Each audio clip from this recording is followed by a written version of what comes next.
Bonjour à toutes et à tous. Donc, comme je vous ai dit, je fais vraiment une vidéo assez rapide pour juste qu'on puisse se mettre directement sur l'activité mercredi prochain.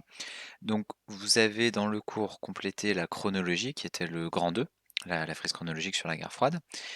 Et on va faire là dans cette vidéo la première sous-partie, donc de la troisième partie. Donc la troisième partie, c'est vraiment rentrer dans le détail comment s'expriment les rivalités entre les États-Unis et l'URSS.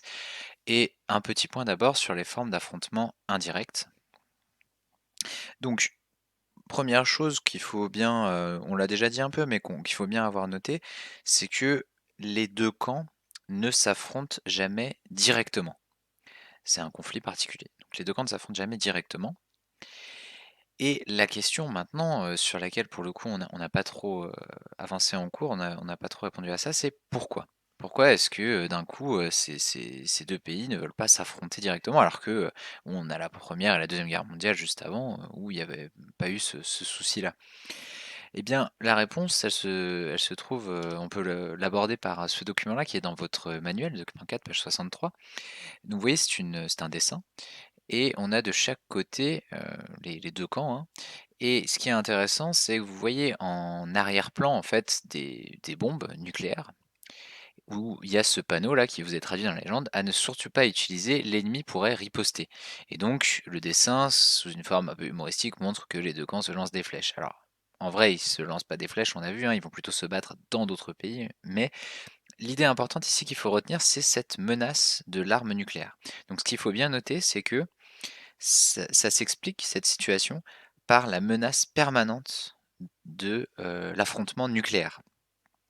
Puisque l'utilisation de cette arme nucléaire conduirait à ce qu'on a appelé entre guillemets la destruction mutuelle assurée. C'est-à-dire que si un des deux camps décide d'utiliser la bombe, l'autre répliquerait, et en fait il y aurait une destruction d'une très grande partie des pays concernés, quoi. Juste pour que vous vous rendiez compte un petit peu de la puissance de destruction dont disposent à ce moment-là les pays, il faut bien se rendre compte que les bombes qu'on a utilisées à Hiroshima, donc en 1945 Nagasaki, elles étaient donc, comme vous l'avez dans cet autre document de votre livre, d'une puissance qui s'exprime en mégatonnes, hein, qui était donc de 4,4 là, ici, tonnes. Mais vous voyez qu'au fur et à mesure du temps, en fait, on fait des bombes de plus en plus puissantes, en fait. Elles sont à la fois de plus en plus grandes et elles sont également de plus en plus puissantes. Et ce qui fait que dès 1961, en fait, cette bombe-là, la Tsar Bomba, elle est beaucoup, beaucoup plus destructrice que ce qui a déjà été utilisé et très meurtrier en 1945. Donc, la menace, elle est extrêmement forte. On peut détruire des morceaux entiers du pays, en fait, si on lance des bombes nucléaires. Juste pour continuer un peu, pour que vous compreniez encore cette idée-là, je vous montre un site qui nous permet d'estimer, qui s'appelle NukeMap, qui nous permet d'estimer un peu ce qui se passerait, en gros, hein, si on utilisait les bombes aujourd'hui. Donc là, j'ai mis la simulation vraiment en plein centre de Paris, si on avait utilisé la même bombe que celle utilisée à Hiroshima. Donc vous voyez là, il y a plusieurs cercles en fait qui correspondent aux différents degrés de destruction. Le dernier cercle, c'est vraiment la destruction des fenêtres en fait. Les fenêtres seraient soufflées par l'explosion. Donc vous voyez que c'est déjà une forme de destruction assez massive, hein, dans le centre de Paris. Ça s'étend quand même sur quelque chose d'assez gros. On estime le site estime le nombre de morts et le nombre de blessés. Alors c'est évidemment vraiment à la louche, mais ce qui intéresse, c'est de comparer ça avec ce qui se passerait si on utilisait la bombe la plus puissante dont on dispose. Et là, il faut complètement changer d'échelle.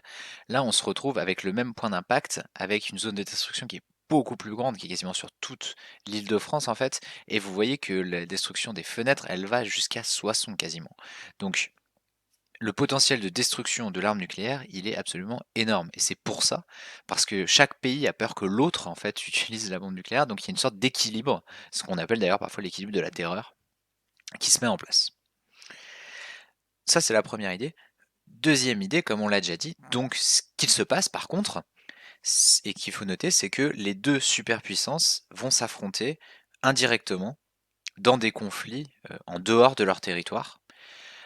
Les deux exemples qui sont dans la frise, donc là vous pouvez mettre voir frise, c'est la Corée, 1950-1953, et le Vietnam, dans les années 60-70. Donc chacun va soutenir son allié, mais c'est pas un affrontement direct. Voilà pour la partie vraiment militaire de la guerre froide. Et ensuite, vous pouvez noter le titre de la deuxième sous-partie, une concurrence dans tous les domaines. On va voir justement que s'ils s'affrontent pas militairement, comme ça avait été dit en cours, bah, ils vont s'affronter dans plein d'autres domaines.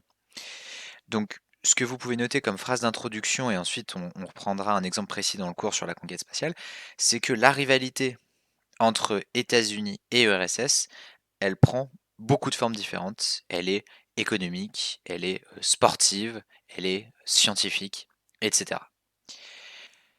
Et vous pouvez également noter, notre sujet d'étude, ça va être la conquête spatiale, qu'on fera donc en cours mercredi prochain.